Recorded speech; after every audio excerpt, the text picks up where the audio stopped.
if you're in the surgery world and you have patients telling you that they're getting billed from the insurance $33,000, whatever the amount is, and it's just astronomical, that's going to be a flag for me. When I worked in the OB-GYN, and actually I've worked in surgery for the last 20 years in some form, whether it was urology, orthopedics, OB-GYN, ENT, worked with all different surgery specialties.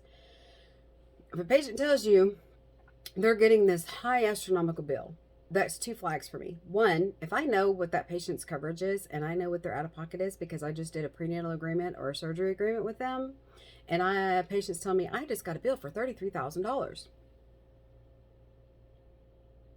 First of all, I would advise any patient or any person on the planet, do not pay for a medical bill until you bounce that off of your explanation of benefits from your insurance company. Plain and simple.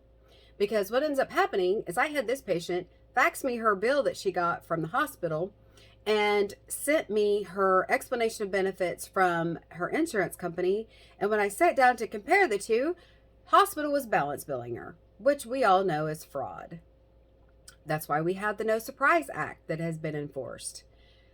A patient has to stand up for themselves and argue a bill, or not really argue, let's not use that term.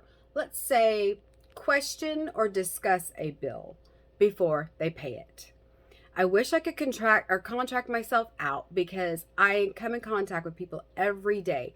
I myself am paying thousands in medical bills a month. I mean, my medical debt is crazy, but I have a high out of pocket, and I know this. So before I go and pay a bill, I make sure it bounces off of my EOB to make sure that I'm being billed appropriately. Because there have been a couple of times where I have gotten a statement, and when I looked at my EOB, there was about a 50 something dollar discrepancy there. So I was able to call the office, send them a copy of my EOB and saying this is what I was sent. And if they're sent something different, they tell me, well, my EOB shows something different than what yours does. Number one, I'm going to look at the date of their EOB and the date of my EOB. And if theirs is prior to mine, I'm going to ask them if they can contact the insurance company to see if there's been an updated EOB that they have not received yet. If mine is before theirs, then I'm going to know claim was potentially reprocessed and I should have gotten a corrected EOB. Either way, I need to get back in touch with my insurance company and verify which EOB is correct, because I'm not going to pay for an extra $58 when I'm not supposed to.